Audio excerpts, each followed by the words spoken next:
Boa noite, começando mais um Poder RS aqui na Ubra TV, nesta terça-feira um pouco diferente, dedicada à saúde. A gente vai ter duas entrevistas, duas conversas que tem a ver muito com a área da saúde, que é uma das áreas prioritárias aqui no Poder RS, tanto que tem o apoio do CREMERS. Você sabe que o CREMERS é quem cuida da boa medicina para todos nós. E vou misturar aqui um pouco a quarta-feira da inovação, porque a nossa primeira entrevista tem tudo a ver com saúde, mas tem tudo a ver com inovação. Eu estou recebendo aqui o Ivan Martins, ele é CEO e fundador da Rapidoc Telemedicina. Daqui a pouco a gente vai falar muito sobre esse serviço, que está sendo considerado um serviço de telemedicina premium, não só no Brasil, no exterior também.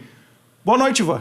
Olá, boa noite, Orestes. Gostaria de primeiramente agradecer a oportunidade de estar aqui na TV Ubra, participando do seu programa e também mandar um abraço aí a todos os telespectadores que nos acompanham aqui e dizer que para nós é uma alegria poder falar um pouquinho de empreendedorismo, né, contar um pouquinho das nossas dores e como chegamos até aqui.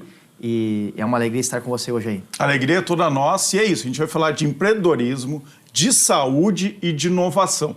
Três dos temas mais caros aqui para mim, para o Poder RS e para a nossa audiência que adora falar, que adora ouvir histórias desses três. Eu quero começar, antes da gente falar da Rapidoc, que está fazendo um grande sucesso, e um sucesso aqueles, né, exponenciais, como a gente diz, no setor, no ecossistema de inovação. Eu quero que tu diga de onde é que tu veio, quem é o teu sócio, e tu pode, inclusive, começar falando um pouco do teu livro. O título do teu livro é Quero Ser Empreendedor. E agora? E tu saiu lá de Gravataí, a tua startup, né, saiu de Gravataí. Então começa falando sobre esse livro. Quantos anos tu tem? Tu já tem história para contar? Ótimo, obrigado, Orestes. Vamos lá. Bastante pontos aí para a gente comentar um pouco. Então, na verdade, esse livro, né, ele foi escrevi ele em 2017. Quantos anos tu tens? 40 anos. 40 anos. Já em 2017, então, 6 anos atrás, já escreveu um livro contando aí como é que é ser empreendedor. Exatamente. Porque eu comecei a empreender com 17 anos. Né? No ano 2000, foi quando comecei o meu primeiro empreendimento, né? Que é uma empresa de ERPs para indústrias, chamada Collect Sistemas, que aí foi, com outros sócios, comecei digamos assim, me aventurar nesse mundo do empreendedorismo. Né? Tu é natural de onde? Natural de Parobé. De Parobé. Isso, Rio Grande do Sul. E de onde é que veio essa veia empreendedora? Isso é muito comum nos Estados Unidos, eu sempre falo aqui, né? Lá tem esse incentivo aos jovens começarem a empreender desde cedo. Mas aqui no Brasil não tem muito isso. Aqui o incentivo é para estudar, talvez passar num concurso público, né? Ou se a família tem algum empreendimento aí, seguir os passos da família. De onde é que veio essa tua inspiração para empreender? Ótimo. Ela veio de casa, na verdade, né? Com 10 anos, 11 anos aproximadamente, comecei a trabalhar no empreendimento da minha mãe, né? A dona Vera, lá de Parobé, que teve uma loja de roupas por mais de 30 anos. E ali comecei a ver na prática as dores de empreender um negócio, né? E criar um negócio do zero. Nesse caso, era um comércio. E ali foi eu sempre digo, ali foi a minha primeira escola de empreendedorismo e aprender a vender. Né? E ali, desde então, comecei a estudar tecnologia, trabalhei em alguns empregos, né, de desenvolvimento de sistemas, até que em 17 anos, em Novo Hamburgo, com outros sócios. Mas trabalhou em outros empregos antes dos 17, tu é precoce. Exato, comecei exatamente, com 14 eu era... responsável, apoiava o CPD, né? Esse termo nem é usado hoje, né? O Centro de Processamento de Dados, o setor de TI, né? Da Prefeitura de Parobé. Foi meu primeiro emprego fora de casa, com 14 anos, né? E aí depois trabalhei em mais uma empresa de software na região. E aí cheguei então aos 17, começando a participar do nascimento de um empreendimento em Novo Hamburgo, chamado Collect Sistemas. E aí fomos levando esse empreendimento para várias regiões do Brasil e também para o exterior, até que chega um momento, então, ali nos idos de 2015 e 2016, me reunindo com um grande amigo de longa data, Lucas Bá, né? E nós queríamos muito empreender na área da saúde. Né? E foi aí que começou a nossa história da Rapidoc Telemedicina. Por que vocês queriam empreender na área da saúde? Excelente. Eu queria nós queríamos empreender na área da saúde, falando de mim, principalmente, eu queria muito empreender nessa área, porque desde cedo, desde sei lá que idade, meu sonho era ser médico. né? Meu sonho era ajudar as pessoas através da medicina, né? Só que não foi possível, né? Não havia dinheiro, né, para fazer a faculdade na época, né, de medicina. E, enfim, foi uma coisa que foi, como se diz, guardado ali no fundo do baú, né? Essa ideia, esse sonho, né, esse anelo. E até que chegou esse momento de, puxa, vamos... Né? Porque até então eu empreendia na área industrial, né? E aí queríamos muito empreender na área da saúde e ajudar as pessoas. Mas o primeiro empreendimento de vocês não é a Rapidoc, é o que vocês chamam de um Uber da saúde. O que era isso? Exato. Ali foi quando na verdade, nós queríamos, Orestes, trabalhar com telemedicina lá em 2015, né? Já tinha essa vontade? Tínhamos essa ideia, esse projeto. Fomos atrás de vários investidores na época. Onde quase ninguém falava em telemedicina. Era quase um escândalo falar em telemedicina. Não, naquela época era considerado um crime médico, né? Atender remotamente. É verdade. Isso faz só 8 anos. Exato, só 8 anos atrás. E naquela época eu dizia aos investidores, vamos fazer esse projeto, porque em algum momento isso vai ser possível. É mesmo? Exato. E aí eles, não, como é que nós vamos investir numa coisa que não sabemos o dia que vai acontecer? Mas eu falei, está logo ali. Né? O empreendedor tem isso, a gente vê muitas vezes o que os outros não estão vendo, digamos assim. Antecipa a realidade. Exato. E ali, isso vai acontecer, isso é um fato. Não, mas como é que a gente vai investir? Não tem prazo. Que prazo? Não há prazo. Então, nós tivemos que rever a ideia e aí começou, então, a Rapidoc, ou Doutor Rápido, né? Dr. Rápido, né? Então, aí veio a ideia... Aí que vem o nome, né? Então. Aí que veio o nome da empresa, que era, poxa, já que não dá para ir por vídeo, que seria rapidíssimo, né? Vamos fazer o médico ir na casa da pessoa, rememorando os tempos do famoso médico da família, Dos médicos da família, que até tem, mas não com tanta força ainda, infelizmente. Antigamente era isso. E aí tu estava em Parobé ainda ou já veio para Gravataí? Quando é que tu chega em Gravataí? Como é que monta essa startup em Gravataí? Exato. Ela começou em Novo Hamburgo, né? Na verdade, começou quando eu morava em São Paulo, que eu fui a São Paulo morar lá para expandir meu outro negócio. Voltei para Novo Hamburgo e ali começamos o processo da Rapidoc. Inicialmente nesse formato Uber dos médicos, que foi como nós ficamos conhecidos na época, né? Foi interessante que abriu muitas portas, né? Porque foi algo que chamou muita atenção na época. Então o paciente chamava um atendimento, era um aplicativo? Era um aplicativo. Era um aplicativo, vocês colocavam um médico dentro de um carro e levavam até o paciente. É isso. Por isso que era o Uber dos médicos. Exato. E o usuário pagava com cartão de crédito e monitorava a chegada do médico pelo mapa. E já era esse nome Rapidoc? Já era esse nome Rapidoc. Exato. Perfeito. Quanto tempo funcionou assim? Funcionou uns 2 anos, assim. E só em Novo Hamburgo? Não, ele funcionou em quase todos os estados do Brasil, esse serviço. Exato, esse serviço ele teve um alcance grande, porém, ele financeiramente ele não foi viável, né? Porque o valor que o médico queria para ir até a casa de uma pessoa era um valor em que estávamos posicionando o serviço quase numa classe A. Claro, né? Imagina, tem deslocamento, o tempo do médico. Exato. Imagina um grande centro como São Paulo, perdeu a tarde inteira. Claro. Então aquilo ficou... Ou seja, havia fornecedores querendo fazer, médicos querendo fazer esse serviço, né? Mas era um serviço, então, de elite. De elite. Então o custo certamente era caro para o paciente também. E certamente tem público para tudo, né? Receber o médico em casa sempre é bom. Com certeza. E aí a ideia, financeiramente, o negócio não... Como falamos assim, né? De maneira popular, o negócio não parou em pé, né? Claro. Ou seja, não foi possível, né? E aí nós tivemos que fazer o que se fala muito no mundo das startups, que é pivotar, né? Mudar o nosso negócio. E aí fomos, sim, mudando ele de vários formatos que foram alternando entre uma espécie de uma fábrica de software para clínicas. Então começamos a desenvolver sistemas para clínicas, também não deu muito certo. Tentamos para hospitais, para planos de saúde, aplicativos, softwares diversos. E fomos como muitos empreendedores... Isso é importante, eu sempre falo aqui, né? A vida do empreendedor, quando dá certo, daqui a pouco nós vamos falar da Rapidoc que funciona, que está dando muito certo, que está em crescimento. Mas tu está contando aquela parte que todo mundo deixa um pouco escondido, embaixo do tapete. Exato. Né? Que tentou um negócio inovador, que até tinha demanda, mas ficou caro demais, não parava em pé. Aí teve que, ao invés de fechar ele, reformula, aprende com o erro, faz a tentativa e erro, aliás, né? Aprende com o erro e tenta outros caminhos. Foi isso que vocês fizeram. Também não encontraram o melhor caminho de sustentabilidade para a empresa, é isso? Exatamente. E aí, quando é que deu a virada de chave? Foi na pandemia? Foi na pandemia, né? Por incrível que pareça, né?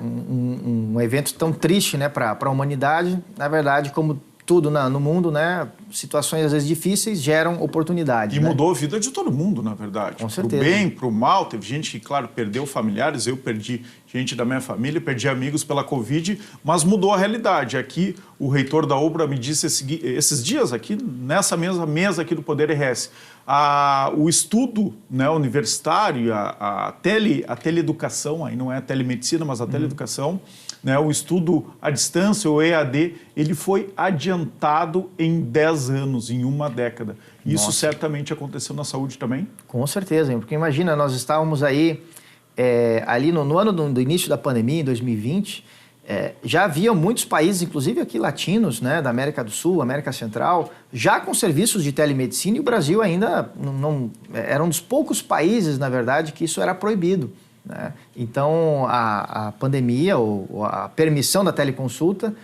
na época ainda em caráter, digamos assim, temporário, enquanto durasse a pandemia, se tornou algo possível, né, através do Conselho Federal de Medicina, e aí abriu muitas portas que, inclusive, permitiu nós, naquele momento ali em 2020 e 2021, começarmos a testar diversos modelos de serviço na área da telemedicina. Aí vocês já estavam prontos, a ideia estava na cabeça, já tinha começado, foi mais fácil de tocar o negócio? Foi mais fácil, né? Foi mais fácil porque nós já tínhamos, digamos assim, realmente uma ideia de como fazer. O que aconteceu nesses 2 anos foi, na verdade, de testarmos diversos modelos de preço, serviço, para quem vender, como vender, ou seja, que também não é um processo muito simples. Vocês não chegaram, então, a decolar durante a pandemia. Não. Começaram a testar, fazer Exato. o que uma boa startup faz. Exato. Testa possibilidades. Exato. E aí começamos a testar diversos modelos de negócio, vários públicos diferentes, né, nesse 2020 e 2021, até que ali, meados de 2021, foi quando nós encontramos esse modelo atual. Né? Que modelo é esse? Exato. É aí que foi que é o modelo onde nós entregamos o nosso serviço em um formato white label, né? Então, como até nós brincamos, né, estamos ficando conhecidos como o grande atacado de telemedicina, né? White label do Brasil e também agora do próprio exterior. Por que é white label? Porque hoje nós não somente entregamos o serviço médico, mas nós também personalizamos para os nossos diversos tipos de clientes, como clínicas, planos de saúde, mas também outros tipos de negócios, como bancos digitais, seguradoras, assistências de viagem, empresas de software, portais. Na verdade, vocês fazem telemedicina para vários tipos de clientes, ou direto para os consumidores finais, para os pacientes, tem isso, eu vi que tem 3 ou 4 planos diferentes que qualquer pessoa pode acessar, ou o que a gente chama, que tu está falando agora, que é para empresas. Então, até para quem tem planos de saúde, por exemplo, vocês entregam, ou para empresas corporativas, é assim que funciona? Na verdade, hoje nós fazemos uma entrega não para o consumidor final direto, e sim através do que nós chamamos de revendedores, né? Tá. De empresas diversas, como inclusive planos de saúde, ou cartões populares, cartões de desconto, clínicas populares, enfim, que nos conectamos a eles e, através deles, esse serviço é entregue para o consumidor final. Então, os clientes de vocês são clientes corporativos. Eu não consigo acessar a Rapidoc e diretamente fazer um plano de assinatura. Exato. A não ser por um parceiro de vocês. Exatamente. Mas tem planos muito baratos ali. Então, é porque alguns parceiros oferecem esse tipo de plano. Tem um plano básico por R$ 5,90, é isso? Exato. Esse, inclusive, é um plano que nós entregamos o serviço do que a gente chama de clínico geral 24 horas. Né? Ele atende por videochamada, sem necessidade de agendamento. E esse serviço ele leva aí em torno de 5 a 10, 15 minutos para o usuário ser atendido qualquer dia e qualquer horário. Qualquer dia e qualquer horário. Quantas vezes ele quiser. Qual é o valor? R$ 5,90 por usuário mês. Por mês. E eu posso ser atendido quantas vezes por esse clínico? Quantas vezes precisar. Quantas vezes quiser. Exato. É um serviço de acesso ilimitado. Né? Não pode ser. R$ 5,90 para ser atendido quantas vezes eu quiser por um clínico geral, é isso? Exato, que atende por videochamada. Tem pessoas solitárias que vão fazer isso, vale muito a pena. Entra ali e conversa com o clínico geral. Exato, e tem ali seu problema, digamos assim, atendido, né? Atendido, ou pelo menos vai ser ouvido. Exato, e após o atendimento o usuário ainda recebe a receita, atestado, encaminhamento, laudo, enfim, o que for necessário. Mas isso através de um parceiro, então. Qual é o parceiro que faz isso? Nós temos hoje, tem vários? Nós temos hoje mais de 200 parceiros em todo o Brasil. E todos oferecem esse sistema de assinatura? Ele é padrão para todos? Na verdade, hoje cada parceiro insere este serviço dentro do contexto do seu negócio. Quais são os que vocês oferecem? Então, quais são os serviços? Agora estou entrando já na Rapidoc, estou curioso. Claro. Quais são os serviços que vocês oferecem? São 3, 4, 5, 10 planos? Exato. Claro, sempre pode personalizar, como tu falou. Mas quais são os básicos? Hoje nós temos o chamado plano básico de telemedicina, que dá direito ao clínico geral ilimitado. Ilimitado, 24 horas por dia, 7 dias por semana. Exato. Quantas consultas for? R$ 5,90 por mês. R$ 5,90 por mês. Tá, depois desse? Depois desse nós temos o plano premium, que ele dá direito ao clínico geral ilimitado e médico especialista ilimitado por R$ 9,90. Médico especialista. Não pode ser. Não pode ser. É isso mesmo. Eu estou surpreso mesmo. Que eu não sabia mesmo. Claro. Não estou fingindo aqui. Né? Tu sabe disso. A gente se encontrou 2 minutos antes de começar a entrevista. Claro. R$ 9,90 para ter clínico geral e especialista ilimitado? Exatamente. E são 12 especialidades médicas cobertas, dentre ali entra aí neurologia, psiquiatria, dermato, endocrinologia. A única diferença é que vai ser sempre telemedicina. Telemedicina, por videochamada. Tá, né? E qual é o outro plano? Aí, depois desse plano, nós temos o plano também da psicologia premium. Agora vai ficar caro. Vai ficar caro. Vamos ver. Agora vai ficar muito caro, agora vai ficar R$15,90. R$15,90? Com dar quantas sessões? Direito até 4 sessões por mês. Ah, bom, aí não é limitado também, porque Exato. aí não, aí não tem como. Exato. Né? Mas 4, R$15,90? Exato. Como é que vocês conseguem esse milagre? Bom, não podemos contar todo o segredo, né? Claro. Mas como é que isso é possível? Pelo volume? Exato. Então, isso se aplica Vocês pagam mal os médicos? Olha o Cremers aqui de olho em vocês, hein? Exato. Bom ponto aí, Orestes. Na verdade, o que acontece, a lógica se dá... Porque é muito barato, né? Claro. Mas aí é porque é um negócio escalável, eu tenho que parar de falar, né? Porque eu fico fazendo pergunta e tentando responder. Então, assim, tu vai dizer qual é o segredo. Mas deve ser porque o negócio é muito escalável. Tu atende isso no Brasil e agora vai começar a atender no exterior. Exato. É por isso? É por isso, é pela escalabilidade, né? E também por uma lógica que se assemelha muito à lógica de uma seguradora. Tá? Então, na verdade, da mesma forma que o valor que muitas vezes se paga no seguro de uma casa, né? Às vezes são poucos reais para dar cobertura para uma casa de milhões de reais, por exemplo, né? Aí se explica, poxa, mas se há um sinistro ali, como esses poucos reais vai pagar uma casa de milhões, né? Isso se aplica porque há uma base grande, né? Claro. A maioria não utiliza. A maioria não utiliza, né? E se aplica, né? Uma grande base paga por quem usa, né? O sinistro, ou usa o serviço efetivamente. Para nós existe algo mais ou menos parecido, porque nós temos hoje uma base de mais de 250 mil usuários em todo o Brasil. 250 mil. Exato. Que ainda deve ser uma base pequena para o que vocês querem. Super pequena. Imagina, o país tem 200 milhões de habitantes. Exato. Muito 250 mil. Exato. Então nós temos uma base grande e um percentual pequeno que efetivamente usa recorrentemente o serviço. Qual é o percentual? Pode falar? Pois é, isso já entra entre os dados, vamos dizer... Confidenciais. É o segredo do negócio. Segredo do negócio. Tá, mas né? é abaixo de 10%? Abaixo de 10%. Abaixo de 5%? Aí vamos dizer que está entre 5 e 10. Tá, entre 5 e 10. Entre 5 e 10. Só para ter uma ideia claro, mesmo. entre 5 e 10% de... E quantos médicos vocês têm e eles ficam aonde? Porque aí o médico pode ficar em qualquer lugar, né? Claro. Ele pode ficar na Austrália. Depois aqui do intervalo a gente vai entrevistar uma médica brasileira que trabalha na Austrália. Então ela poderia atender alguma especialidade lá da Austrália de qualquer lugar do mundo, é isso? Claro. Inclusive nós temos médicos credenciados conosco que vivem em Londres, na Espanha. Tem agora recentemente um médico nos Estados Unidos que vai, a princípio, trabalhar conosco também. Quantos médicos vocês atendem, estão no sistema de vocês? Certo. Hoje nós temos em torno de 70 médicos, dentro da nossa equipe de trabalho. Para atender uma base de 250 mil. Exato. É suficiente? Inclusive, neste momento, essa equipe ela está digamos assim, dimensionada para esse volume de vidas. Já é para o crescimento, então, que a empresa vai ter. Porque, na verdade, isso é até um questionamento comum, né? Puxa, e se nós fecharmos um negócio com a Rapidoc e colocarmos 1 milhão de vidas, 1 milhão de usuários, como comportaria uma situação dessa, né? Isso, na verdade, é o menor dos problemas, porque entrando usuários, né? Entra receita, entrando receita, nós vamos fazendo o que fizemos desde o início, dimensionando a base de médicos, contratando mais médicos, né? Lembrando que nós não trabalhamos com nenhuma classe de terceirização. Né? Todos os médicos são contratados de vocês. São contratados nossos. né? Porque dessa forma nós vamos fazendo uma gestão completa. Mas eles trabalham full time com vocês ou pode ser algumas horas por dia? Pode ser algumas horas por dia. Na verdade, nós contratamos os médicos já em base às necessidades de horas de trabalho e já definimos para cada médico as suas escalas de trabalho dentro da nossa plataforma. Qual é o valor médio que vocês pagam por hora para cada médico? Para os médicos, nós pagamos ali... Bom, aí depende das especialidades, né? Não, mas o geral, para um clínico geral e para um médico especialista. Os nossos valores de hora, eles giram entre 100 a 250 reais a hora. Tá. Né? Daí entram as diversas especialidades. Eu te perguntei por isso, porque também faz pouco tempo que eu entrevistei aqui, né, o presidente do sindicato médico, do Simers, e ele estava reclamando da remuneração dos médicos que são conveniados ao IP.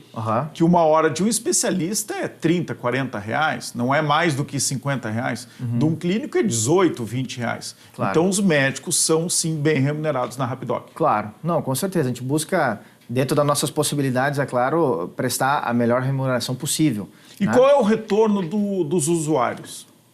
O retorno dos usuários... O feedback que eles dão para você sobre os atendimentos, se acostumam, sentem falta do presencial? Olha, hoje nosso NPS, né, que é a famosa nota de 1 a 10, né, já que o usuário ele faz essa avaliação ao final do atendimento. O nosso NPS está 9. 9? Né? Exato. É alto. É bastante alto e a aceitação e o feedback dos usuários é incrível. Né? Na verdade, muitas vezes, inclusive, nos emociona a quantidade de feedbacks positivos que nós temos, já que um dos nossos grandes diferenciais é a qualidade da nossa equipe médica, né? Que busca atender não só... E tem aquele atendimento humanizado mesmo, porque o online ele é um pouco mais difícil, mas às vezes a gente é tão mal atendido presencialmente por uma gama de médicos aí, né? Então que nem conversa com o paciente, faz uma consulta aí pelo SUS de 5 minutos. Então esse atendimento deve ser o diferencial de vocês também, esse acompanhamento do médico-paciente. Com certeza, porque apesar de existir essa distância da videochamada, é muito comum os relatos dos nossos médicos, que inclusive nós temos também um programa de entrevistas com os nossos médicos, né, Rapidoc Talks, e ali nós temos coletado e expressado através dos nossos meios de divulgação uma série de histórias muito inspiradoras e emocionantes sobre atendimentos assim, que acontecem, né, muitas vezes até mesmo salvando vidas e levando ali alento, atenção, carinho a pessoas em momentos ali dificílimos, e aonde em questão de poucos minutos ou até mesmo segundos, um médico nosso faz um atendimento e ajuda uma pessoa no outro canto do país ou até mesmo do mundo, como é o caso hoje, onde nós já estamos desbravando também, não somente o Brasil. Né? Antes da gente falar dessa internalização da Rapidoc, eu quero que fale onde que Gravataí se encaixa nisso. Quem nos apresentou aqui foi a secretária de inovação de Gravataí, a Selma, né? Ela que nos aproximou ali até pelo WhatsApp, ou seja, de forma online, que é o nosso costume atual pós-pandemia. Claro. Então a sede de vocês é em Gravataí?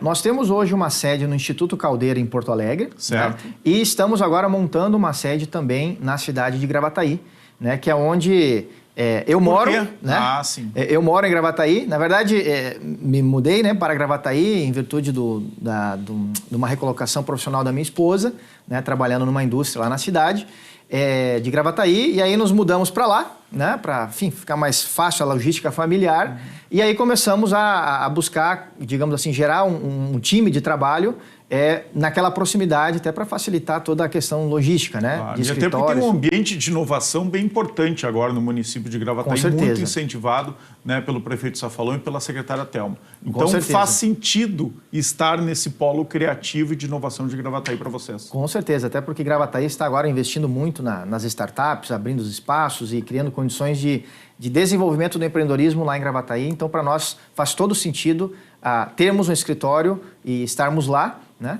E de Gravataí para o mundo, porque vocês estão prestes a abrir operações, então, nos Estados Unidos e em Londres. Conta isso para nós. Ótimo. Então, dia 4 de setembro... Né? Agora, daqui a pouquinho. Agora, daqui a pouquinho, né?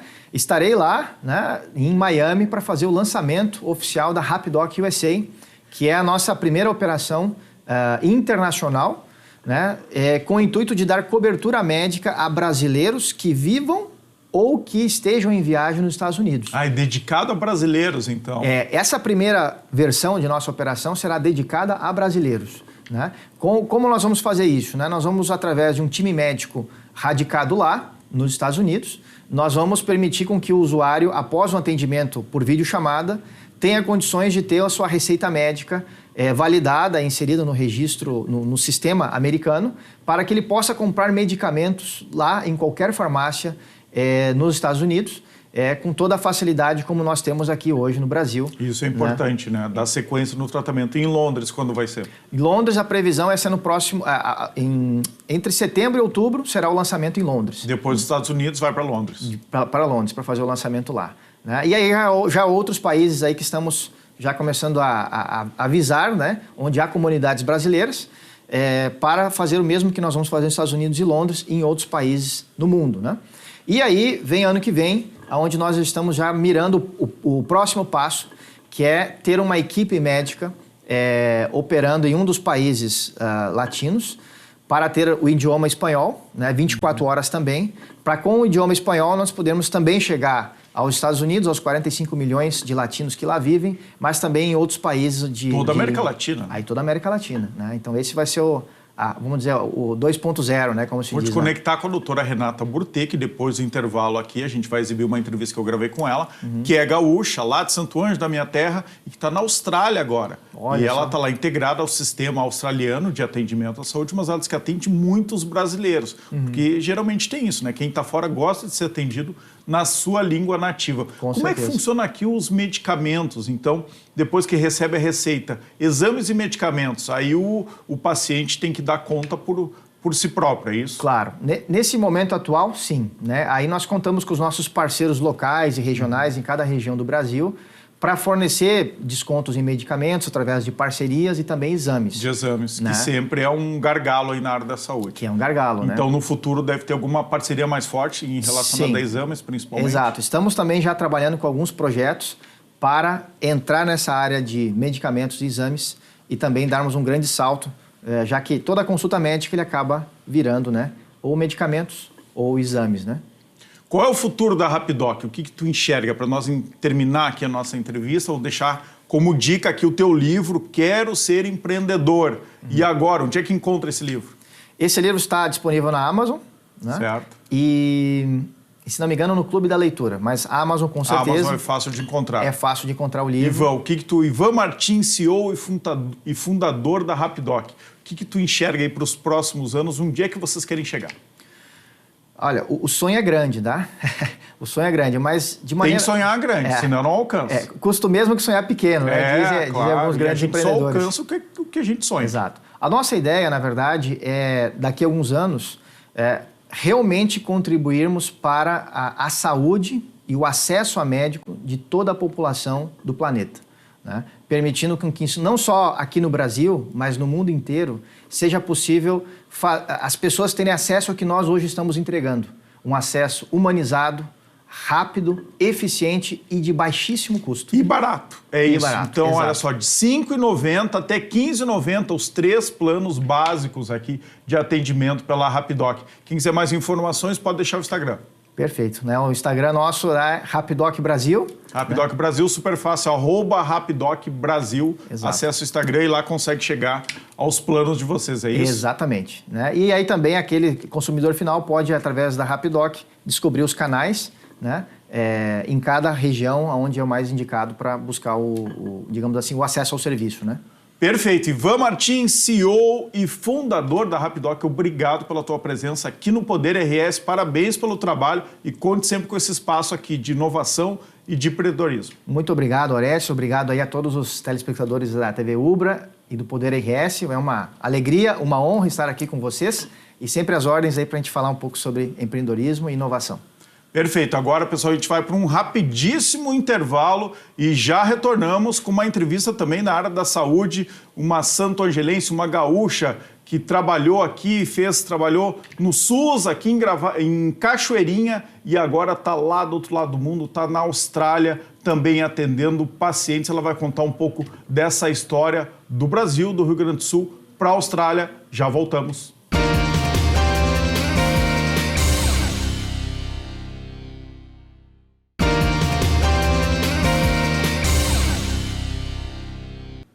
Até setembro, 4 unidades básicas de saúde têm horários estendidos em Canoas. A ação faz parte da Operação Inverno.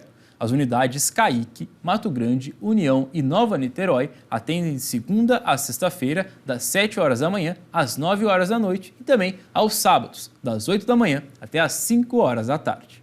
Hoje recebendo uma convidada especial de Santo Ângelo para o mundo, a médica Renata Burtê. Boa noite, Renata. Oi, boa noite, Horácio. É um prazer estar aqui. Obrigada pelo convite. Imagina, que bom que tu conseguiu vir, tirou férias, né? Veio da Austrália para tirar férias aqui em Porto Alegre, tirar férias no Rio Grande do Sul. E eu acabei te convocando aqui para a gente falar um pouquinho. Principalmente a ideia hoje é essa transição de carreira e de vida, principalmente. Quando eu tenho a oportunidade de trazer alguém que mora no exterior, eu quero primeiro contar a história para tentar entender por que essa pessoa foi embora para o exterior, resolver não mais viver uma vida aqui no Brasil e se está gostando e qual é a diferença de morar e de trabalhar fora do país. Eu acho que essas experiências individuais, elas sempre são muito úteis para quem está nos assistindo.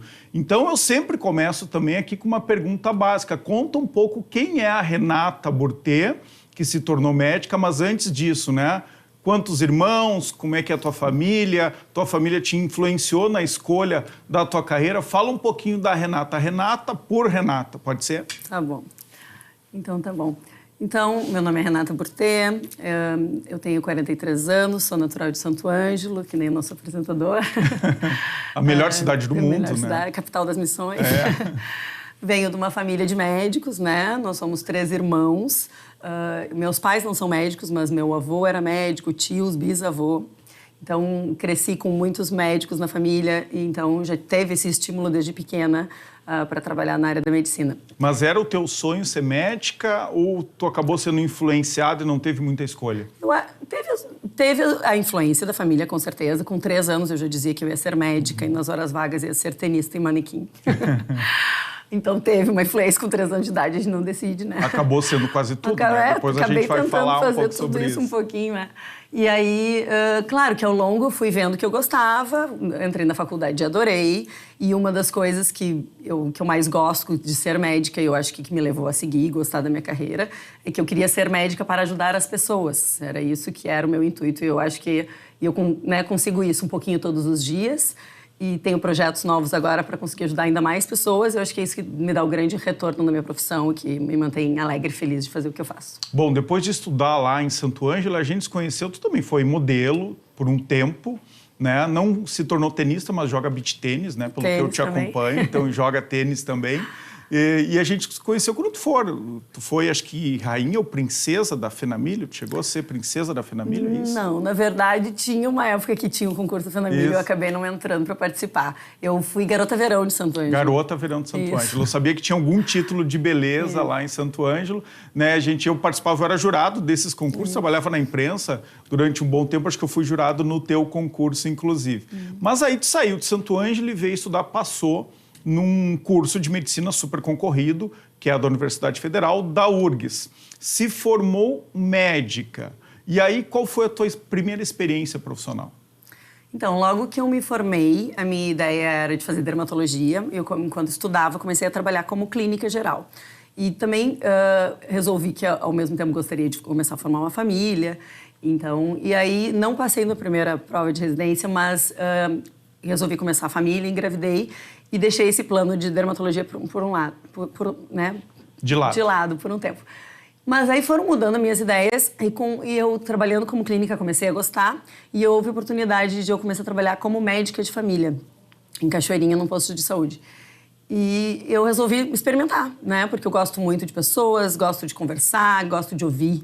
E eu acho que é uma das coisas bem importantes na medicina de família, né? E tu chegou a prestar concurso público, então? Então, daí eu fiz o concurso público estadual de Cachoeirinha e comecei a trabalhar num posto de saúde lá. Trabalhei em 2 postos diferentes, no fim, 5 anos e meio. Foi uma experiência muito Isso legal. Que eu chamo médica raiz mesmo, né? Num posto de saúde em Cachoeirinha. Como é que foi essa experiência? O que mais te surpreendeu ali?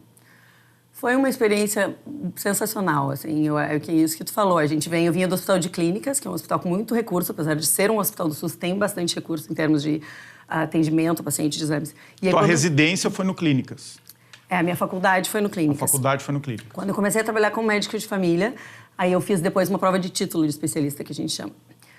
E aí, trabalhando no posto de saúde, tu vê o dia a dia, né? O que realmente é a dificuldade de trabalhar no SUS no Brasil. Então, tu tem bem menos recurso, mas tu pode dar atenção e o atendimento melhor que tu puder dar mesmo assim, né?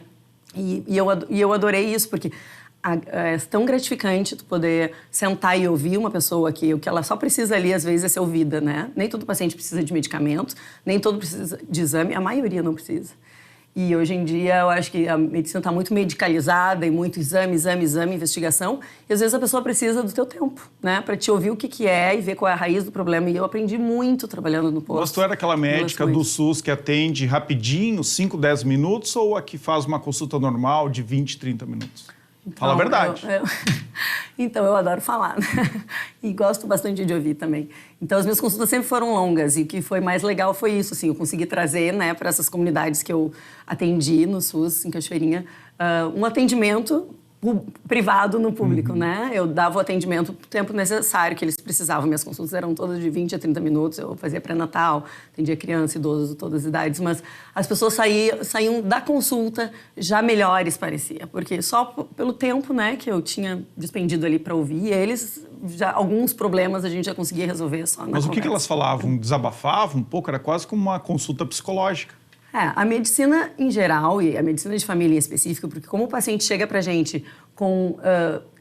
Pro médico de família, ele não chega com uma queixa pontual, né? Ele chega com, eu tô com dor de cabeça, eu tô com dor de estômago, eu não tô dormindo bem. Então, chega com várias queixas que em geral são linkadas, né? Então, é uma consulta mais geral que a gente consegue, de uma forma, eu acho, mais ampla, achar a raiz do problema, uma coisa um pouco mais pontual. Então, sim, os pacientes desabafam. É um misto, né, de saúde física, mental, de energia. Mas para isso tem que ouvir. Para isso tem que ouvir e tem que ter tempo, né? Porque em 5 minutos tu não consegue entender o que está acontecendo, né? E aí, qual era o diagnóstico quando não era um medicamento?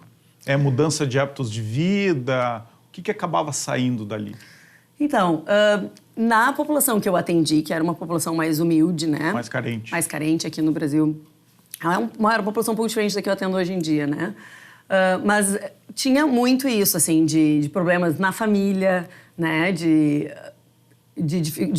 falta de lazer, muito, que eu acho que é uma das coisas que mais gera estresse.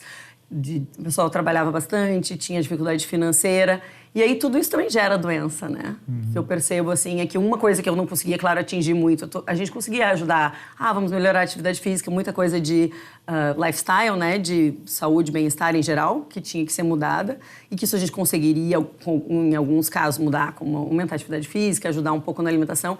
Mas tem muito isso também, que no Brasil as pessoas trabalham bastante, tem menos tempo, às vezes, para o lazer, para manejar o estresse, e isso, hoje em dia, no meu trabalho, é um pouco mais fácil de eu orientar.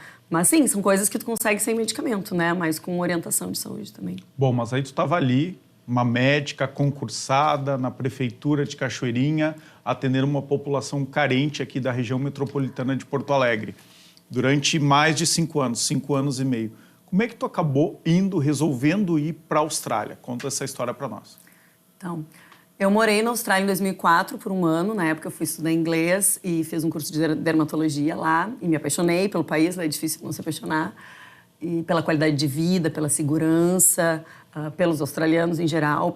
São pessoas muito corretas, as coisas funcionam lá, né? E aí, na época, mas por que tu foi estudar inglês na Austrália? Não é uma opção tão óbvia. A gente tinha amigos tinha lá. Família? Tinha Isso, tinha amigos lá que falavam muito bem do país. Já tinha tido 2 primos meus que tinham morado lá um tempo também. Todo mundo falava muito bem e a gente resolveu ir para lá. E aí, estudei 1 ano lá, adorei, mas voltei para acabar a minha faculdade, porque eu tinha trancado. E aí, comecei a trabalhar aqui. E aí, passaram anos, a minha irmã foi morar lá. Eu fui visitar e cada vez que eu ia e levava minhas filhas, eu pensava, é aqui que eu quero morar, é esse país seguro, com um futuro para elas, com qualidade de vida, né? Que eu acho que elas merecem morar e que eu gostaria de morar e trabalhar. Então, sempre ficou aquela sementinha, né, plantada ali de, quem sabe um dia a gente volta. E aí, há 6 anos atrás, a gente teve a oportunidade, eu, minhas filhas e o pai delas, de ir para a Austrália com o visto de residência, né, já recebido aqui no Brasil. Então, foi uma grande facilidade, que é uma coisa difícil de conseguir. E aí a gente foi para lá e aí eu tive que fazer, né, todas as provas de revalidação. Isso foi há cerca de 6 anos, é isso? 6 anos. Então foi naquele período ali, 2015, 2016, que Porto Alegre estava muito violenta. Acho que foi o período, nos últimos anos, da última década, que Porto Alegre teve uma crise, né, de insegurança pública. E foi um período muito duro e muita gente foi embora. Foi um pouco depois disso, foi em 2017, então que foi Isso aí. vocês foram embora. E aí tu tinha uma filha ou 2?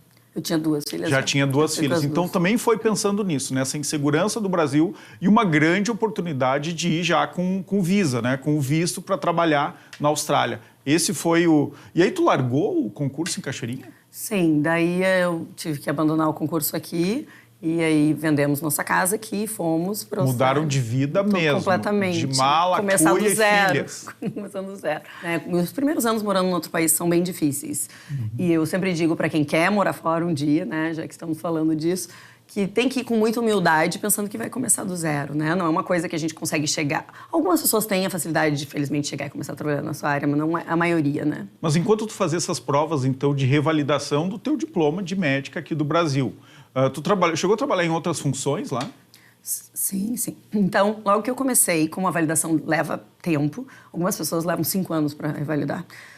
Eu levei 2 anos e meio, que até foi rápido. Enquanto isso, não pode trabalhar com medicina. Enquanto isso, não pode trabalhar. Então, o que eu fiz? Eu comecei a trabalhar como garçonete na época, por isso que eu digo, tem que ser humilde, tem que começar do zero. E é uma experiência incrível também, porque tu vê o trabalho das outras pessoas, tu valoriza o trabalho de uma outra forma, sabe? Eu vejo aqui que, às vezes, as pessoas não valorizam outros trabalhos do mesmo jeito, acham que, às vezes, um é melhor que o outro por ser uma profissão que fez pós-mestrado, doutorado. E lá na Austrália todo mundo é igual e as pessoas se tratam como igual. E quando tu passa pela situação e que tu é tão bem tratado, trabalhando como um garçonete, aquilo foi uma experiência incrível para mim de crescimento pessoal, sabe?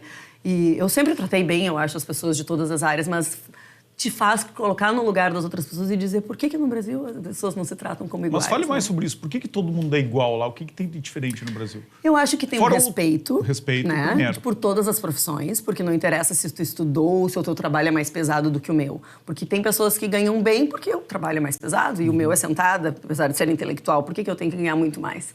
Então, tem uma igualdade social lá, que eu acho que isso é uma coisa admirável do australiano. Não tem tanta também. diferença, então, de valores, de salários? Tem alguma diferença, claro, mas tem bem menos. A maioria das pessoas vive bem fazendo o que quiser fazer, o que eu acho que isso é incrível também, isso que eu também queria para as minhas filhas, essa oportunidade, né?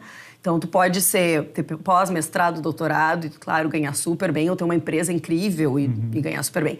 Mas a maioria da população vive bem se dedicar e trabalhar. Mas quantos dólares ganha alguém que é garçonete na Austrália e alguém que é médico ganha quanto? Mais ou menos. Mais ou menos. É bem variável, tá? Porque depende de quanto tempo trabalha. É por hora lá que as pessoas ganham. É por hora, né? Igual nos Estados Unidos. Quanto mais horas trabalha no dia, mais ganha. Exatamente. A maioria das pessoas lá consegue manter uma qualidade de vida de trabalhar e ter lazer, principalmente quem mora na praia, né? Então, digamos, hoje em dia, subiu bastante depois do Covid, mas eu acho que hoje em dia tá de 25 a 30 dólares por hora para quem trabalha em restaurante, tá? E aí tem mais as gorjetas, as tips. Então, às vezes dá mais que isso. Então, tudo depende de quanto tu trabalha. Na farmácia, que eu trabalhei uma época também de assistente de farmácia, que foi bem legal para aprender sobre os medicamentos, eu ganhava menos do que de garçonete. Era um pouco mais intelectual, mas menos puxado, né? Na época, faz tempo agora, faz mais de 4 anos, acho que eu ganhava uns 19 por hora. Aí o médico depende, porque médico... Quem faz cirurgia, procedimentos, ganha muito mais. Os médicos especialistas ganham muito. Mas o médico clínico geral? Mas um clínico geral também depende de quanto trabalha, vai ganhar de 150 mil dólares por ano. Mas lá falam por ano daí, tá? De 150 mil por ano, 300 mil por ano, os que trabalham muito, tá? Mas também depende de onde trabalha, se é no interior, ganha mais. Agora, uma pessoa... Assim, a média do trabalhador, digamos assim, diria de 60 a 90 mil por ano. O que é super bom para se manter lá, tá? Para ter qualidade de vida, para comprar eletrônico, para ter o seu carro. Para ter lazer. Para ter uma alimentação saudável, para se vestir bem. E tem uma coisa lá que na Austrália, você começa a trabalhar sempre muito cedo, né? 6 horas, 6h30, 7 horas da manhã. E também os turnos terminam mais cedo. Que é também para incentivar uma política de turismo. Eu li isso em algum lugar uma vez, não sei se é verdade, estou te perguntando, mas me parece que tem um pouco isso, né? Então, mesmo lá os australianos que trabalham em trabalhos normais, eles começam muito cedo e encerram ali 3, 4 da tarde, encerram os seus turnos para eles poderem, inclusive, ir em restaurantes, irem para a praia, consumir lazer, Verdade. que isso movimenta a economia. Acontece isso na realidade ou é um isso, mito? acontece. Não, acontece. A Austrália, a vida é bem... começa cedo e acaba cedo, que nem tu falaste. Então, na obra, por exemplo, a maioria das obras começam 6, 7 da manhã e acabam 3 da tarde. Quando é restaurante, a maioria das cozinhas fecham às 9 da noite. As pessoas vão jantar às 6, 6 e meia. As crianças vão para a cama cedo na Austrália porque estudam de manhã. Então, é tudo um pouco voltado mesmo a acordar cedo, ver as pessoas na rua fazendo esporte, surfando, caminhando antes do trabalho, no intervalo. Ou depois também, de ter um tempo durante o dia para aproveitar a vida, para se divertir. E eu acho que até isso eles valorizam. Por exemplo, quando vai numa entrevista de emprego, eles não querem saber só tuas qualidades no teu trabalho. Eles querem saber o que tu faz no teu horário de lazer. Quais são as coisas que tu gosta de fazer. Lá as pessoas vão achar interessante tu dizer eu gosto de surfar 2 vezes por semana, 3 vezes por semana, ou caminhar, ou fazer exercício. Porque isso mostra que tu é uma pessoa equilibrada, tu tem equilíbrio. Não é só trabalhar a vida, né? Aqui, às vezes, a gente é muito CDF, como eu digo. E aí, às vezes, valoriza o trabalho. Claro que é importante ser trabalhador. Tem que trabalhar 3 turnos, né? Tem que fazer hora extra, tem que trabalhar final de semana. E aí a saúde desequilibra, né? E aí fica mal o trabalho. O resultado paga o preço no trabalho. É isso aí. Onde é que tu mora exatamente lá, Renata? Mora em Sydney, nas redondezas, naquelas praias que tem em volta? Isso. Então, eu moro em Dee, que é uma praia das Northern Beaches de Sydney. Então, eu sempre explico que Sydney é a cidade, é o centro, né? E tem as praias do norte e as praias do sul. E eu moro nas praias do norte, isso. Só que numa outra dimensão, certamente. Dimensão, Então, Dee é a praia que eu moro, que é perto de Manly, que é uma praia bem conhecida. E como é que é a vida, então, de morar na praia? É isso que te atraiu muito? Talvez tu morasse em Sydney fosse diferente. Por que tu mora na praia? Claro, pergunta um pouco óbvia, né? Mas o que faz diferente a tua vida ali do que em Porto Alegre, em Cachoeirinha ou em Sydney? Sim. Então, uma das coisas que eu adoro da Austrália, as praias são maravilhosas, são lindas, é seguro, é gostoso de morar. Eu sempre gostei de praia. Mas morar... A água é quente ou fria ou depende da praia? É fria. É fria, em geral. Tem água quente mais pro norte, assim, como se fosse aqui indo pro nordeste, né? Mas as praias do sul, lá que nem aqui, que Sydney é mais ou menos a mesma latitude de Porto Alegre, então é bem parecido, as estações, é bem gelado. Que azar, tu pega águas frias aqui no Rio Grande do Sul, em Santa Catarina, muda, vai pro outro lado do mundo e aí água fria. Mas a gente acostuma, os australianos não têm medo de água fria, vão pra água às 5 da manhã e eu adoro agora também. Mas assim, morar na praia traz essa qualidade de vida, né? Então, eu trabalho pertinho da minha casa, moro algumas quadras da praia, todo dia, mesmo sendo inverno, dar uma passadinha ali, tomar um café, olhando o mar, tomar um chimarrão, que eu tomo lá também. Então, assim, essa qualidade de vida de ser mais calmo o teu dia, né? De tu fazer as coisas mais por perto, que é mais de interior, assim. E, ao mesmo tempo, ter a praia é uma das coisas que me atrai muito de lá. Mas, ao mesmo tempo, tu tem a qualidade a oportunidade, né, de ir para Sydney e fazer programas mais culturais, que é ali do lado. Então, ali do lado, quanto tempo? Uns 45 minutos, dependendo do meio de transporte, né? Sim, mas é próximo. É pertinho, né? E os meios de transporte lá são ótimos, as pessoas se locomovem muito de ônibus para ir em festa e tal, de noite. Então... Bom, e o que tu faz agora? Tu está trabalhando como médica, atende numa clínica e atende... É um pouco esse mesmo trabalho de saúde da família lá? O que tem de diferente do que tu fazia aqui para o que tu faz lá? Então, eu tive uma... Foi muito providencial, digamos assim, a ideia de eu ter virado médica de família aqui. Foi uma das coisas que mais me ajudou a conseguir validar na Austrália, porque outras especialidades são mais difíceis. Então, as coisas se encaminharam de uma forma boa. Quando eu resolvi mudar para lá e validar, lá eles chamam de General Practitioner, que seria uma tradução clínico geral. Mas é mais o nosso médico de família daqui, né? Que não é só... Não atende apenas adultos, atende crianças, adolescentes, idosos, gestantes. E é mais preventivo também, né? Trabalha com a prevenção de doenças que podem acontecer, não é tão sintomático. As duas coisas, né? A gente faz de tudo, como eu digo. Atende de 0 a 100 e era o mesmo trabalho que eu fazia aqui, que eu adorava fazer. Então, atende o pré-natal, depois começa a atender o bebê, depois atende quando é criança. Quando a gente tem uma continuidade, eu tenho amigas que dizem, eu estou dando pílula para paciente que eu fiz né, vi dentro da barriga. Então, é muito legal isso. E lá é bem parecido, e tem essa cultura de primeiro no GP, né? Então, meu trabalho é parecido. A diferença é que lá eu tenho bastante recurso, né, para trabalhar. Então, é mais fácil, entre aspas, assim. O que a gente tem que aprender é como manejar esse recurso de uma forma adequada. Então, quando o paciente chega... Eu tenho o exame que eu quiser para pedir, né? Que aqui eu tinha mais dificuldade no SUS, às vezes, de pedir. Então é um pouco mais fácil nesse sentido. Mas é isso, eu faço o meu público principal é a saúde da mulher. Eu não sei se pela identificação e tal das pacientes, mas também porque tem muitas famílias jovens na Austrália. E aí elas me procuram, então eu vejo muitas famílias jovens, faço bastante pré-natal. E a maioria do meu público são mulheres de 20 a 60 anos de idade. Mas é uma amplitude grande, aí, de 20 a 60. É uma amplitude grande. E essas mulheres chegam com os mesmos problemas, vamos dizer assim, das brasileiras? Ou tem outros? Elas também querem ser ouvidas? Elas também querem desabafar? Conta um pouquinho de como é que é lá dentro do consultório. Então, eu atendo, claro, né, pessoas de vários países, porque a Austrália é multicultural. Mas o meu público principal ainda lá, hoje em dia, são brasileiros, né? Como eu moro nas Northern Beaches, que é um lugar que tem bastante brasileiro, e também eu recebo pacientes, felizmente, de todas as áreas de Sydney, né? Porque faz de 1h30, às vezes, de viagem à distância. Então, as pessoas querem falar na sua língua, é mais fácil, ainda mais, às vezes, saúde mental, né? Algum assunto mais difícil de falar em outra língua.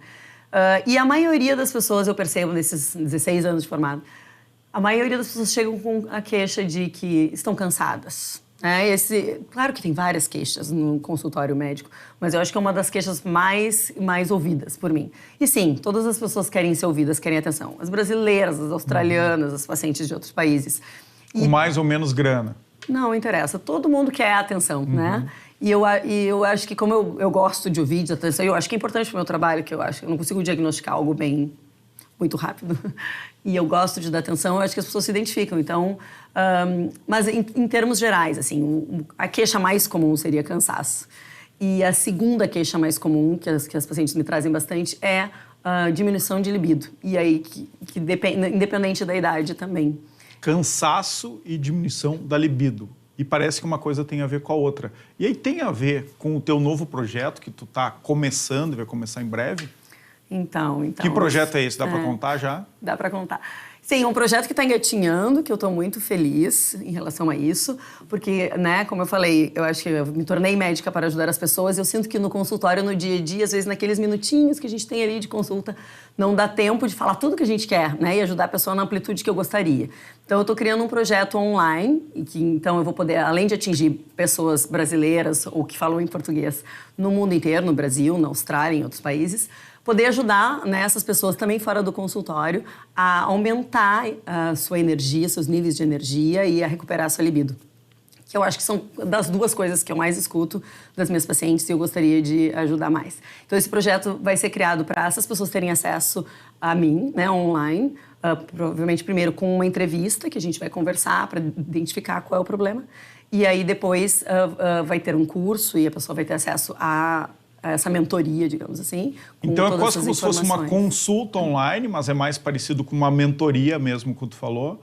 Né? Tu vai treinar as pessoas a terem mais energia e libido, é isso? Já tem nome? Já tive várias ideias aqui. Não tem nome aqui. Não tem nome ainda? Eu estou pensando em vários nomes, mas ainda não decidi. Então, assim que decidir, será anunciado em primeira mão. Mas dá uma palhinha aqui, quais são os principais fatores que influenciam essa perda de libido ou de energia? Então, o que acontece, né? As pessoas, a maioria das pessoas chegam no consultório dizendo: eu tô com pouca energia, quero fazer exames, eu devo estar anêmica. E eu faço, claro, a gente tem que fazer alguns exames para ter certeza que não tem um problema de tireoide e tal. Ou com baixo hormonal também, ou com alteração hormonal, às vezes perimenopausa, menopausa. Então a gente faz, óbvio, uma investigação para ver se está tudo bem. Se não está anêmica, se não está com hipotireoidismo. Ou alteração hormonal. Mas a maioria das pessoas eu percebo que não é isso, né? Então, esse método que eu estou criando, que o nome será liberado em breve, se baseia em 5 pilares, né? Método RB, Renata Bortini. Já criou? Tá quase. Tá bom, gostei do nome. Ele se baseia em 5 pilares. Então, um deles é a alimentação saudável. E claro que daí a gente tem que entrar em detalhes de como fazer isso e de uma forma duradoura, né? E é muito individual, não é uma por isso que tem uma consulta e por isso que é uma mentoria. Cada um se alimenta de um jeito. E é uma mudança né, na alimentação que a gente quer também que seja duradoura, né? Eu não acredito nessas dietas. É uma reeducação alimentar. Exatamente. O segundo pilar é a atividade física regular, que também é totalmente ligado ao nível de energia. Quanto mais exercício a gente faz, mais energia, a gente tem mais libido, a gente tem. A alimentação completamente ligada com libido também. Tem alguns alimentos específicos que aumentam bastante a libido, outros que fazem a gente se sentir super cansado. Opa, calma aí, fala 2 que tiram a libido e 2 que levantam a libido. Ok. Então, um alimento fácil de levantar a libido são folhas verdes escuras, né? Principalmente espinafre, por exemplo. Vamos dar uma folha fácil. É por isso que era a verdura do Popeye? Quem sabe, talvez. Nunca pensei nisso. Folhas verdes escuras aumentam bastante a libido. Aí tem outros mais específicos, como ostras. Na Austrália se come bastante ostra. Olha só. Mas tem vários. Mas assim... Um parênteses, os australianos têm mais libido que os brasileiros? Daí eu não posso te dizer, não sei. Casada há muito tempo, há 20 que anos. Não, acho que não. O que dizem nos consultórios? Não dizem que não. Então, porque não tem. Mas, assim, alimentação, então é importante. O que reduz a libido o que bastante? mais? Fala de Duas coisas que reduzem importantes. Não, mas calma, nós estamos falando dos alimentos que levantam a libido. Tu falou de 2 meio estranhos, espinafre e ostras.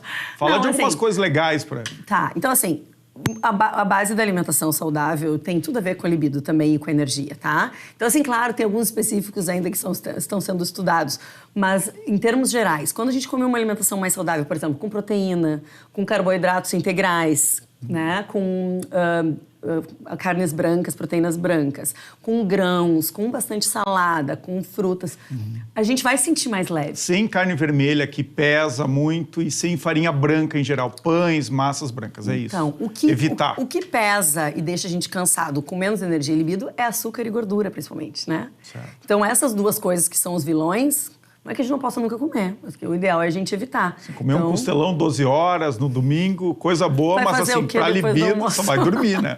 Exatamente. Não, mas eu sempre dou esse exemplo para meus pacientes. Tem coisas que são uma delícia de comer, mas tu vai comer, o que tu vai querer fazer depois? Dormir. Claro. Então, já é uma dica, né?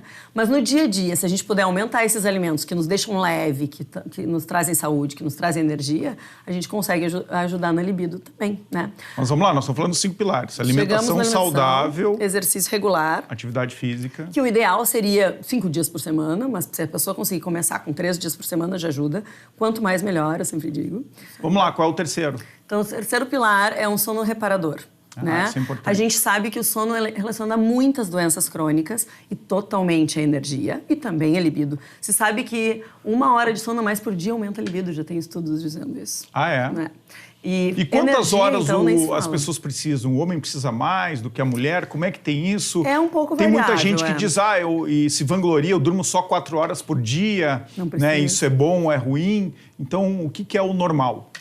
É um pouco variável, sim, de pessoa para pessoa. A maioria dos estudos dizem que a maioria das pessoas precisa de pelo menos 7 horas e meia de sono por noite, de preferência de 7 a 8. Existem hoje em dia até aplicativos no celular que tu pode, dependendo das tuas características próprias, colocar ali e ver quanto que tu precisaria para te ajudar a modular isso. Hoje em dia tem aplicativo para tudo, né? Mas é interessante nesse sentido de saúde. Mas eu diria assim, em média, homens e mulheres de 7 a 8 horas. É difícil que alguém... Eu tive fase na vida que eu dormi muito pouco, assim, 4 horas por noite. E como é que tu te vários sentia? anos. Eu me sentia... Eu não sabia na época, mas eu ficava mais irritado, eu era mais estressado. Com certeza. A saúde mental completamente relacionada ao sono. Tinha muito a ver com o sono, né? Total. Então, o sono reparador, que daí entra estar tranquilo para dormir bem, dormir sem roncar, não ter que acordar para ir no banheiro de noite. São várias coisas que alteram o sono, né? Sim, não beber muito também antes de dormir, porque aí tu vai Várias levantar, vai precisar usar o banheiro. Isso. Então, a gente tem técnicas que a gente ensina para melhorar o sono também, que é uma das coisas do meu projeto. Tá, não vamos antecipar tudo aqui agora. Não vamos antecipar tudo. Tá. Surpresa. Quarto pilar. O quarto pilar. Então, o quarto pilar são técnicas de manejo de estresse. Que é aquilo que eu falei, que às vezes eu tinha um pouco de dificuldade aqui, quando eu trabalhava em Cachoeirinha, que as pessoas não tinham muito tempo para isso, né? Mas eu ensino as pessoas no meu projeto também como criar essas técnicas de manejo de estresse no dia a dia delas, né? Que podem, aí entram coisas que tu gosta de fazer para se sentir bem, minutos que tu tem. Eu não tenho 1 hora para manejar meu estresse. Ok, tu pode ter às vezes 5 minutos no intervalo do almoço, no intervalo da janta. Mas o que é manejar o estresse? Então, manejar o estresse é usar técnicas que fazem tu te sentir bem. Podem ser técnicas de yoga, por exemplo, como, por exemplo, respiração, meditação, relaxamento, mindfulness, né? Que tem estar técnicas, ali. Então, para isso, e vão estar lá no teu curso, vão estar toda semana todas. Aqui no Poder RS. Isso aí, certo? isso aí. E o quinto pilar? E o quinto pilar é focado no mindset, que é a energia, né? Querendo ou não, nós somos energia. Então, a gente tem que estar bem com a nossa saúde pessoal. física. Exatamente, a nossa saúde física, a nossa saúde mental, que entra na parte do estresse, mas também tentar ser uma pessoa positiva em relação às coisas. E não é ser assim, tá tudo bem, tá tudo ótimo, tá caindo o planeta, não. Mas tentar trazer uma energia boa para as coisas, né? Quando a gente irradia energia boa, querendo ou não, a gente traz coisas boas pra gente. Então, trabalhar também em como a gente recebe as informações e como a gente assimila elas pra gente trazer positividade também para nossas vidas. Eu vou terminar a nossa entrevista aqui te perguntando isso. Tem planos de voltar para o Brasil ou vai continuar na Austrália? Então, eu adoro o Brasil, adoro visitar aqui, mas eu amo morar na Austrália. Eu acho que, por enquanto, a gente nunca pode dizer nunca, né? Mas, por enquanto, não tenho planos de voltar, tenho planos de ficar por lá. Quem quiser me visitar, apareça. Mas a ideia é isso, é conseguir, né, trabalhar com as brasileiras aqui no Brasil também online, então, a partir de agora. Perfeito. Obrigado pela tua presença aqui no Poder RS da Ubra TV. Eu que agradeço, foi um prazer. Pessoal, a gente fica por aqui hoje com o Poder RS, prometendo voltar amanhã sempre no nosso horário tradicional das 18 horas, das 18 às 19, sempre com reprise pela manhã, das 8 às 9 horas. Tem que acordar cedo, como a Renata falou aqui, acorda cedo e começa bem o dia, faz antes uma caminhada, vai na academia e das 8 às 9 para tudo e olha o Poder RS. Poder RS sempre em nome de Famurza, no município que tudo acontece, e de Vinhos do Mundo. Os melhores espumantes e vinhos do mundo estão aonde? Na Vinhos do Mundo. Boa noite.